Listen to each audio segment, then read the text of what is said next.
নমস্কার, সুস্বাগত। আজ 22শে শ্রাবণ। শ্রাবণ মাস নিয়ে আনে ঘন কালো মেঘের বর্ষা, আর আমাদের মনে পড়ে যায় কবিগুরু রবীন্দ্রনাথ ঠাকুরের একটি খুব পরিচিত চরণ, শ্রাবণের ধারার মতো পরুক ঝরে পরুক ঝরে। আজ কবিগুরুর মহাপ্রয়াণ দিবস। তবে তিনি কি সত্যি আমাদের মাঝে আর নেই, নাকি শ্রাবণের বৃষ্টির মতো তারই সৃষ্টির বর্ষণ আমাদের ওপর নিরন্তর ঝরে পড়েছে? তারই সৃষ্টির মধ্যে দিয়ে তিনি আজও আমাদের কাছে অমর। আজ তাই আমরা জ্যোতির্ময় স্কুল অফ এডুকেশনের পক্ষ থেকে কবিগুরুর অমরত্ব প্রাপ্তির সাফল্যে তারই সৃষ্টির স্মৃতিচারণা করে তারই চরণে শ্রদ্ধার্ঘ্য নিবেদন করছি আমাদের ছোট্ট একটি উপস্থাপনা রবির কিরণের মাধ্যমে। আমাদের প্রয়াসে রবির কিরণ হয়ে উঠুক মহিমান্বিত।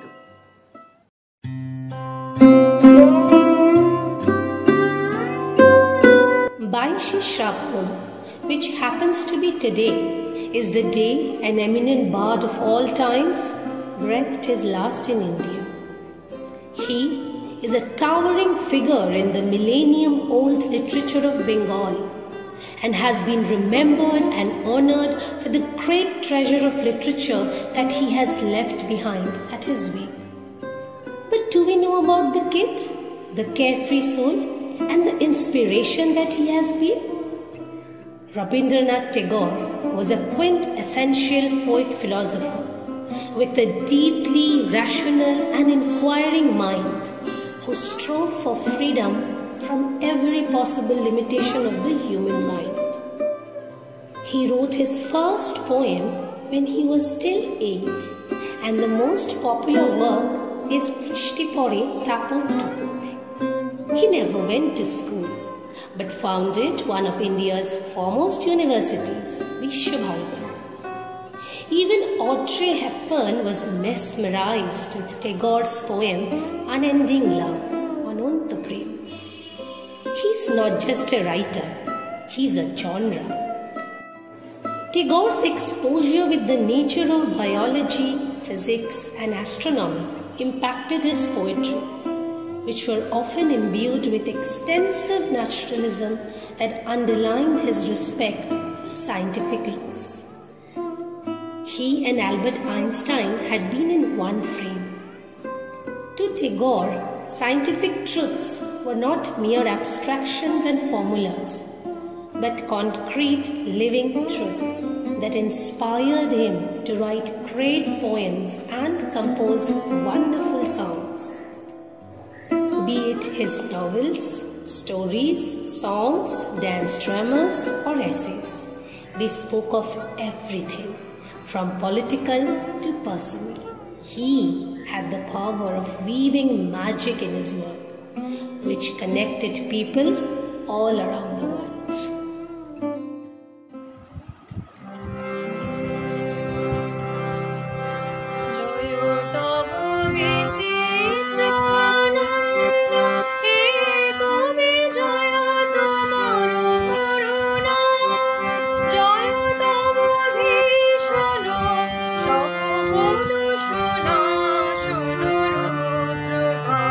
জয় অমৃত তব জয় মৃত্যু তব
কবিগুরু যেমন একাধারে ছিলেন সাহিত্যিক, কবি, লেখক, সঙ্গীতজ্ঞ, চিত্রশিল্পী তথা সমস্ত মৌলিক তত্ত্বের আধার, তেমনি তিনি উৎসুক ছিলেন বিজ্ঞান বিষয়ক অধ্যয়নের প্রতি এবং তার জানার ইচ্ছাও ছিল প্রবল। তারই দৃষ্টান্তমূলক এক বইয়ের পরিচয় আমরা পাই বিশ্ব পরিচয় নামক বইতে। তিনি বিজ্ঞানী সত্যেন্দ্রনাথ বসুর চিঠিতে বিনয়ের সঙ্গে জানিয়েছিলেন, আমি বিজ্ঞানের সাধক নয় সে কথা বলা বাহুল্য, কিন্তু বাল্যকাল থেকে বিজ্ঞানের রস আস্বাদনে আমার লোভের অন্ত ছিল না। শান্তিনিকেতন, 2রা আশ্বিন 1344। তার এই বইয়ের মধ্যে তিনি বিজ্ঞান বিষয়ক বিভিন্ন অধ্যায়ের কথা বলতে গিয়ে পরমাণু লোকের অধিবাসী অণু পরমাণুর মধ্যে যে খেলা তার বর্ণনা করেছেন। কবিগুরুর দৃষ্টিভঙ্গি থেকে তিনি পরমাণু লোকের যে বর্ণনা করেছেন তারই একটু বিস্তারিত তথ্য জেনে নেব আমাদের এক দিব্যেন্দুর কাছ থেকে।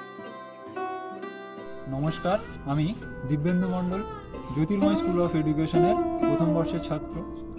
আজ আমি বিশ্বকবি রবীন্দ্রনাথ ঠাকুরের লেখা বিশ্ব পরিচয় কাব্যগ্রন্থে তিনি যে পরমাণু লোক বা বিজ্ঞান বিষয়ক ধারণা দিয়েছেন সেই সম্পর্কে কিছু আলোচনা করব।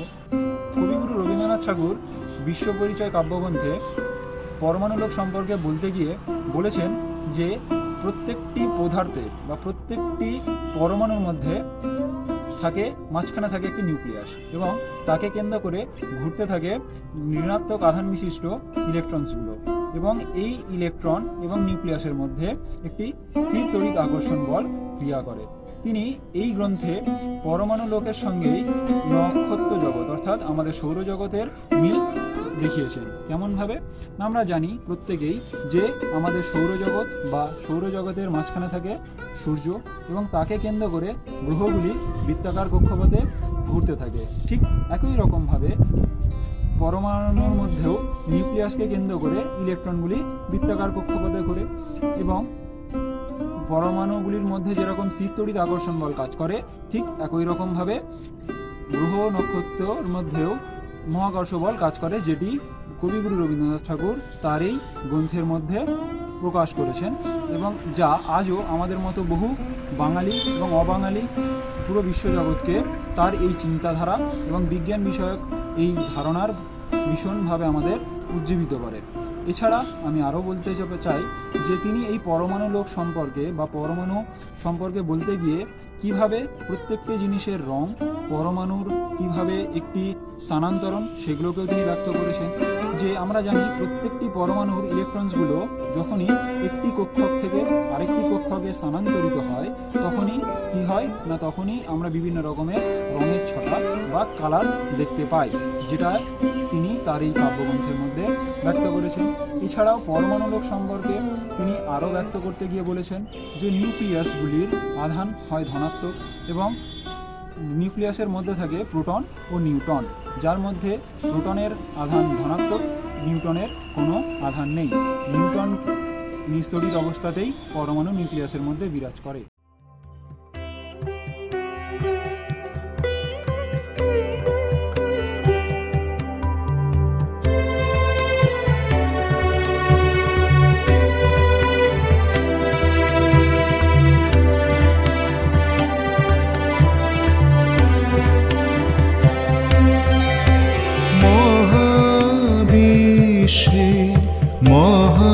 মহাকাশে মহাকালো মাঝে আমি মানব একাকী ভূমি বিষয়ে মহাবিশ্বে মহাকাশে মহাকালো মাঝে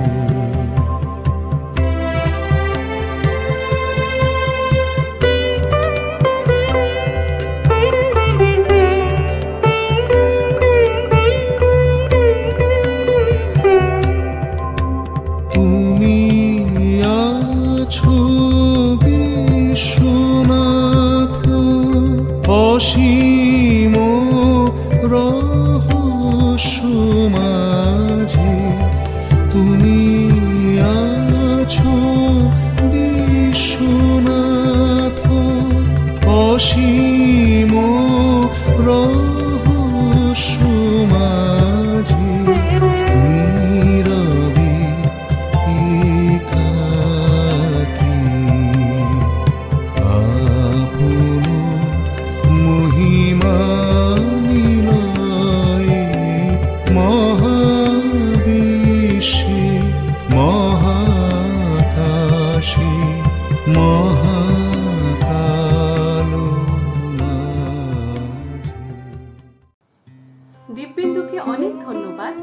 আমাদের সামনে কবিগুরুর দৃষ্টিভঙ্গি থেকে পরমাণু লোকের কথা উল্লেখ করার জন্য। তবে ব্রহ্মাণ্ডেও শুধুমাত্র অণু-পরমাণুর খেলা দিয়ে তৈরি নয়। এখানে ব্রহ্মাণ্ডের সংসারে রয়েছে অনেক পরিবার, নক্ষত্র পরিবার বা নক্ষত্রপুঞ্জ।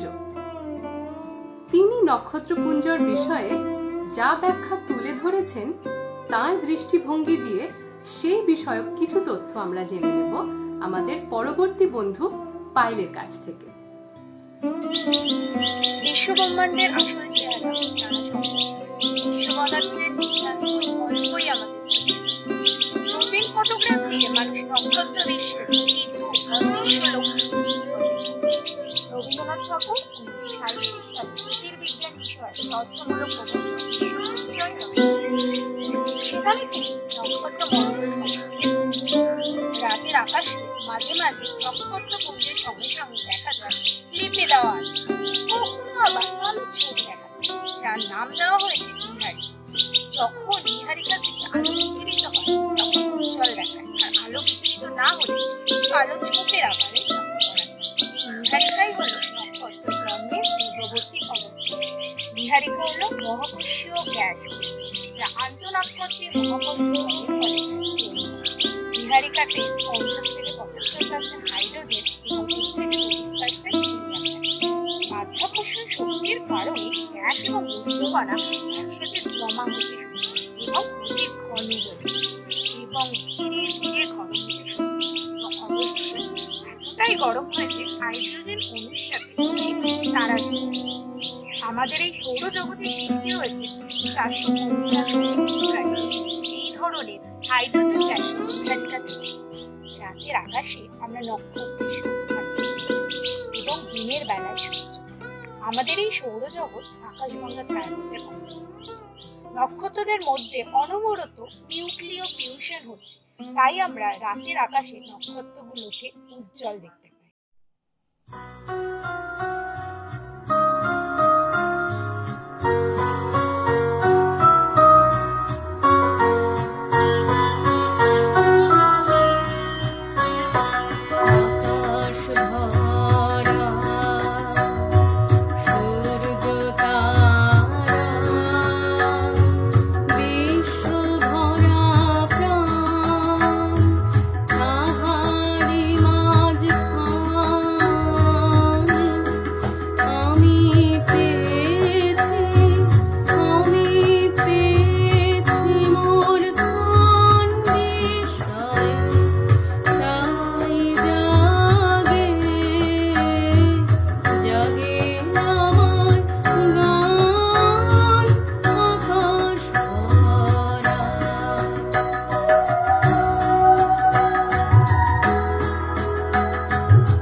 পায়েলকে অনেক ধন্যবাদ। আমরা বিশ্বব্রহ্মাণ্ডের সংসারের দুই পরিবার পরমাণু লোক এবং নক্ষত্র লোকের সাথে পরিচয় হলাম। তবে আমাদের এই ব্রহ্মাণ্ড এত ক্ষুদ্র ও সহজ নয়। কবিগুরুর ভাষায় বিস্ময় ভূমি বিস্ময়। পৃথিবী, সূর্য, চন্দ্র, গ্রহ, উপগ্রহ এরা একত্রে কি বিস্ময় নয়? কবিগুরু খুব সহজেই এই বিস্ময়ের অবসান ঘটিয়েছিলেন তার এই বিশ্ব পরিচয় গ্রন্থে। সুমনা আমাদের পরবর্তী বন্ধুদের কাছ থেকে শুনে নেব আমাদের এই বিস্ময়কর পরিবার, সৌর পরিবার, সৌরজগৎ সম্বন্ধে। সুমনা। আমাদের এই পৃথিবী থেকে সূর্যের গড় দূরত্ব প্রায় 15 কোটি কিলোমিটার। তবে এই দূরত্ব সবসময় সমান থাকে না। সূর্যের চারিদিকে পৃথিবীর কক্ষপথে সবচেয়ে কাছের অবস্থানকে বলে অনুসু এবং সবথেকে দূরের অবস্থানকে বলে অপসু। এরপর জেনে নেওয়া যাক সৌরজগৎ সম্পর্কে। সূর্য, তার গ্রহ, উপগ্রহ, গ্রহাণুপুঞ্জ, অগণিত উল্কাপিণ্ড এবং ধূমকেতু নিয়ে সৌরজগৎ গঠিত হয়েছে। এই সৌরজগতের কেন্দ্রে আছে সূর্য এবং মহাকর্ষ বলের প্রভাবে সূর্যের চারিদিকে 8টি গ্রহ আবর্তন করে চলেছে। এই 8টি গ্রহ হল বুধ, শুক্র, পৃথিবী, মঙ্গল, বৃহস্পতি, শনি, ইউরেনাস এবং নেপচুন। এর মধ্যে সবথেকে বৃহত্তম গ্রহ হল বৃহস্পতি এবং সবথেকে ক্ষুদ্রতম গ্রহ হল বুধ। এরপর জেনে নেওয়া যাক আমাদের পরিচিত গ্রহ অর্থাৎ আমাদের নিজস্ব গ্রহ পৃথিবী সম্পর্কে। পৃথিবী হল সৌরজগতের সবথেকে ঘনত্বপূর্ণ এবং 5ম বৃহত্তম গ্রহ। পৃথিবীর 4 ভাগের 3 ভাগ জল এবং 1 ভাগ স্থল হওয়ায় পৃথিবীকে মহাকাশ থেকে নীল রঙের দেখায়, তাই পৃথিবীর অপর নাম নীল গ্রহ। পৃথিবীর গড় ব্যাস 12,765 কিলোমিটার। এই পৃথিবীর একটিমাত্র উপগ্রহ চাঁদ। সূর্যকে একবার প্রদক্ষিণ করতে পৃথিবীর সময় নেয় 365 দিন, 5 ঘন্টা 48 মিনিট এবং 47 সেকেন্ড।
আগের বক্তাকে অসংখ্য ধন্যবাদ। কবিগুরু তার এই গ্রন্থ থেকে যে তথ্যগুলি তুলে ধরে ব্যক্ত করেছেন তাতে এই মহাকাশ জগতে নক্ষত্রপুঞ্জ ও গ্রহাণুপুঞ্জ বিষয় আলোচনার মাধ্যমে তাদের মধ্যেকার দূরত্ব নিয়ে গাণিতিক বিদ্যাকে তুলে ধরেছেন। সে কথাই জেনে নেব রামপ্রসাদ হালদারের থেকে। এখনো আমার মনে তোমার উজ্জ্বল উপস্থিতি, প্রত্যেক নিভৃত ক্ষণে মত্ততা ছড়ায় যথারীতি। এখনো তোমার দানের মাটি সংসার সোনার ফসল তুলে ধরে। রবীন্দ্রনাথ ঠাকুর তার জীবনের শেষার্ধে পৌঁছে বিশ্ব পরিচয় প্রবন্ধের মধ্যে তিনি এই বিশ্ব জগতের খুঁটিনাটি বৈজ্ঞানিক গবেষণা সেই প্রবন্ধের মধ্যে আলোকপাত করেছেন এবং সেই প্রবন্ধের মধ্যে নক্ষত্র জগতের মধ্যে পারস্পরিক দূরত্ব নির্ণয় করেছেন। এবং সেই সম্পর্কে আমাদের জানতে হলে আমাদের প্রথমে জানতে হবে এই বায়ুমণ্ডলে আলোর গতিবেগ কত। বায়ুমণ্ডলে আলোর গতিবেগ 3 × 10⁸ মিটার পার সেকেন্ড, অর্থাৎ বায়ুতে আলো 1 সেকেন্ডে 3 × 10⁸ মিটার অথবা 3 লাখ কিলোমিটার অথবা 1,86,000 কিলোমিটার রাস্তা অতিক্রম করে। আমাদের সোলার সিস্টেম অসংখ্য বিলিয়ন নাম্বার অফ গ্রহ এবং গ্রহাণুপুঞ্জ নিয়ে গঠিত। এই অসংখ্য গ্রহাণুপুঞ্জের পারস্পরিক দূরত্ব নির্ণয়ের জন্য আমরা আলোকবর্ষকে ব্যবহার করে থাকি। এক আলোকবর্ষ বলতে আমরা সাধারণত 1 বছরে আলো যে দূরত্ব অতিক্রম করে তাকে 1 আলোকবর্ষ অথবা 1 লাইট ইয়ার বলা হয়। 1 light year = 9.5 × 10 to the power 15 অথবা 10 to the power 16 মিটার ধরা হয়, অথবা 9.5 trillion kilometre or 6 trillion Miles ধরা হয়। এবার এটাকে আমরা অ্যাস্ট্রোনমিক্যাল ইউনিট ইউজ করি, সেই astronomical units is equal to 1.05 into 10 to the power 11 metre, অথবা আমরা যদি পারসেক ইউনিট ইউজ করি তাহলে সেক্ষেত্রে 3.26 লাইট ইয়ার অথবা 3.083 into 10। কবিগুরু রবীন্দ্রনাথ ঠাকুরের শেষ সপ্তাহ থেকে নেওয়া 17 নম্বর কবিতা। আমার কাছে শুনতে চেয়েছো গানের কথা, বলতে ভয় লাগে তবু কিছু বলবো। মানুষের জ্ঞান বানিয়ে নিয়েছে আপন সার্থক ভাষা, মানুষের বোধ অবুঝ, সে বোবা, যেমন বোবা বিশ্ব ব্রহ্মাণ্ড। সে বিরাট বোবা, আপনাকে প্রকাশ করে ইঙ্গিতে, ব্যাখ্যা করে না। বোবা বিশ্বের আছে ভঙ্গি, আছে ছন্দ, আছে নৃত্য আকাশে আকাশে। অনু পরমাণু অসীম দেশকালে বানিয়েছে আপন আপন নাচের চক্র, নাচছে সেই সীমায় সীমায়, গড়ে তুলছে অসংখ্য রূপ। তার অন্তরে আছে বন্ধু তেজের দুর্দাম বোধ, সেই বোধ খুঁজছে আপন ব্যঞ্জনা, ঘাসের ফুল থেকে শুরু করে আকাশের তারা পর্যন্ত। মানুষের বোধের বেগ যখন বাধা মানে না, বাহন করতে চায় কথাকে, তখন তার কথা হয়ে যায় বোবা। সেই কথাটা খোঁজে ভঙ্গি, খোঁজে ইশারা, খোঁজে নাচ, খোঁজে সুর, দেয় আপনার অর্থকে উল্টিয়ে, নিয়মকে দেয় বাঁকা করে, মানুষ কাব্যে রচে বোবার বাণী। মানুষের বোধ যখন বাহন করে সুরকে, তখন বিদ্যুৎ চঞ্চল পরমাণু পুঞ্জের মতোই সুরসংঘকে বাঁধে সীমায়, ভঙ্গি দেয় তাকে, নাচায় তাকে বিচিত্র আবর্তনে। সেই সীমায় বন্দির নাচন পায় গানে গড়া রূপ। সেই বোবা রূপের দল মিলতে থাকে সৃষ্টির অন্দরমহলে, যেখানে যত রূপের নটি আছে, ছন্দ মেলায় সকলের সঙ্গে, নূপুর বাঁধা চাঞ্চল্যের দোলযাত্রায়। আমি যে জানি এ কথা যে মানুষ জানায়, বাক্যে হোক, সুরে হোক, রেখায় হোক, সে পণ্ডিত। আমি যে রস পাই, ব্যথা পাই, রূপ দেখি, এ কথা যার প্রাণ বলে, প্রাণ তারই জন্য। শাস্ত্রে সে আনারি হলেও তার নারীতে বাজে সুর। যদি সুযোগ পাও কথাটা নারদ মুনিকে শুধিও, ঝগড়া বাঁধাবার জন্য নয়, তত্ত্বের পার পাবার জন্য সংজ্ঞার অতীতে। নমস্কার। ধন্যবাদ রামপ্রসাদকে। এত তথ্য, এত হিসাব নিকাশ, এদের সৃষ্টিকর্তা কে? প্রখর বুদ্ধিসম্পন্ন বিস্ময় ব্রহ্মাণ্ডের এক অমূল্য সম্পদ মানুষ।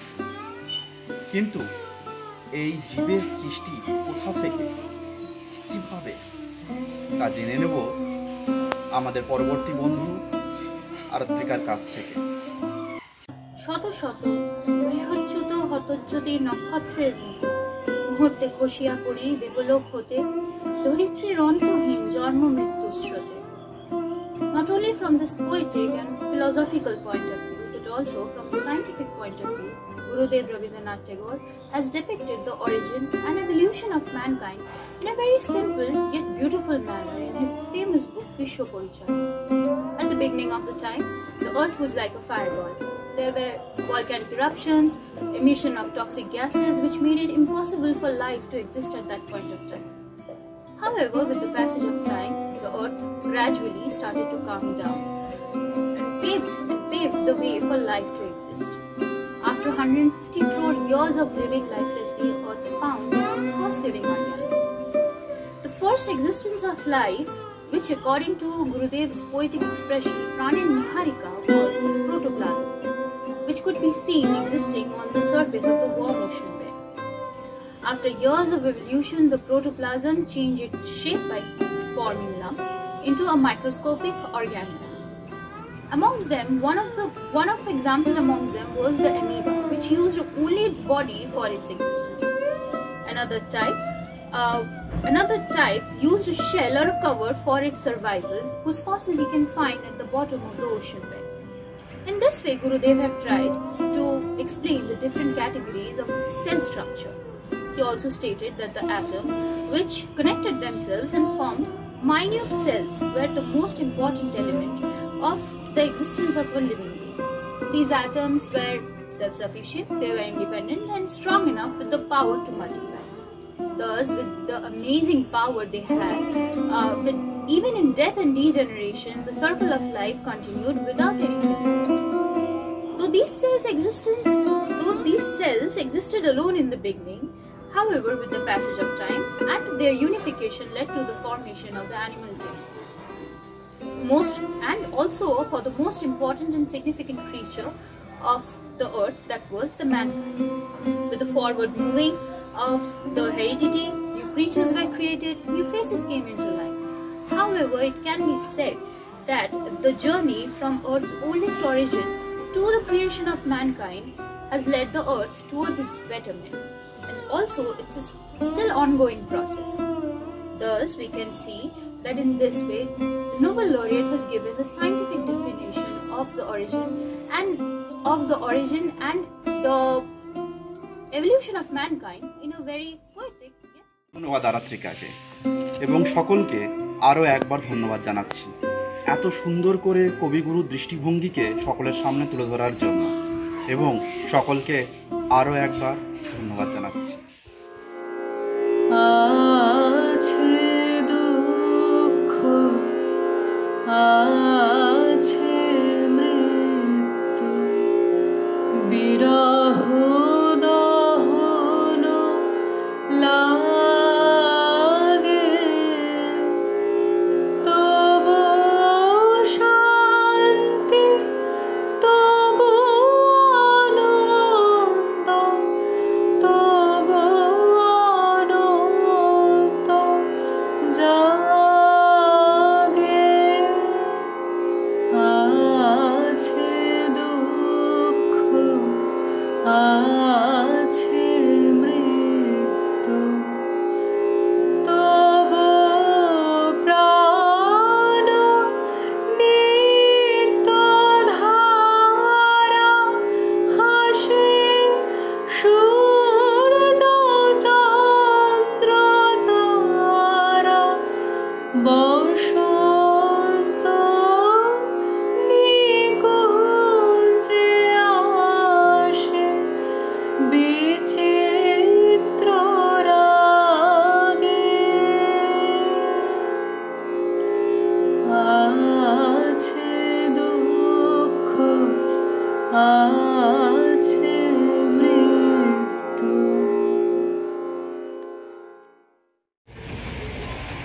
আমাদের এই মহাজাগতিক জগতের সম্বন্ধে যতটুকু তথ্য আমরা জানতে পারলাম, তাতে এই উপলব্ধিতে আমরা পৌঁছাতে পারি যে এই মহাশূন্যে শক্তির ধ্বংস কখনো হয়নি, অর্থাৎ শক্তি অবিনশ্বর। তেমনই কবিগুরু রচিত এই বিশ্ব পরিচয় গ্রন্থ তিনি তার বৈজ্ঞানিক দৃষ্টিভঙ্গি দিয়ে অসীম জ্ঞানের পরিচয় দিয়েছেন, অর্থাৎ তিনি তার সাহিত্য চর্চার সাথে সাথে তার বৈজ্ঞানিক জ্ঞানও ব্যক্ত করেছেন। অন্তত শক্তির মতো তার মৌলিকত্বের যে পরিচয় আমরা পাই তা অসীম এবং অবিনশ্বর, অর্থাৎ নক্ষত্রের মতো তার স্মৃতিগুলো আমাদের কাছে সদা সর্বদা দীপ্তিমান। সেই দীপ্ততায় আমরা আজ সমৃদ্ধ। নমস্কার। কবিগুরু রবীন্দ্রনাথ ঠাকুরের মৃত্যুঞ্জয়। দূর হতে ভেবেছিল মনে, দুর্জয় নির্দয় কাঁপে পৃথ্বী তোমার শাসনে। তুমি বিভীষিকা, দুঃখের বিদীর্ণ বক্ষে জলে তব লেলিহান শিখা। দক্ষিণ হাতে শেল উঠেছে ঝড়ের মেঘপানে, সেথা হতে বজ্র টেনে আনে। ভয়ে ভয়ে এসেছিল দুরু দুরু বুকে, তোমার সম্মুখে তোমার ভ্রুকুটি ভঙ্গে তরঙ্গেল আসন্ন উৎপাত। নামিল আঘাত, পাঁজর উঠিল কেঁপে, বক্ষে হাত চেপে শুধালেম আরো কিছু আছে নাকি, আছে বাকি শেষ বজ্রপাত। নামিল আঘাত, এই মাত্র, আর কিছু নয়। ভয়, যখন উদ্যত ছিল তোমার অশনি, তোমারে আমার চেয়ে বড় বলে নিয়েছিল গণি। তোমার আঘাত সাথে নেমে এলে তুমি, যেথা মোর আপনার। ছোট হয়ে গেছো আজ, আমার টুটিল সব লাজ। যত বড় হও তুমি তো মৃত্যুর চেয়ে বড় নও, আমি মৃত্যু চেয়ে বড়। এই শেষ কথা বলে যাব আমি চলে।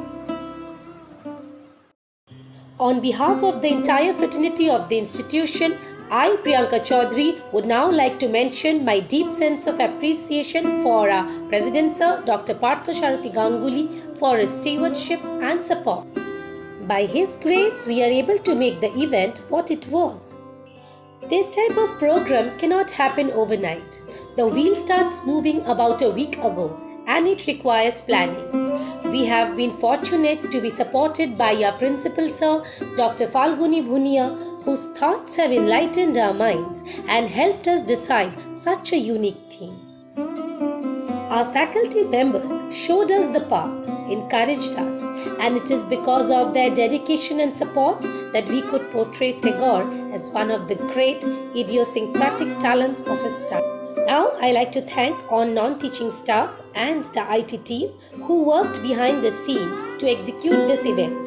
Lastly, I would like to thank all the participants and the audience for their rock-solid support. Thank you, one and all.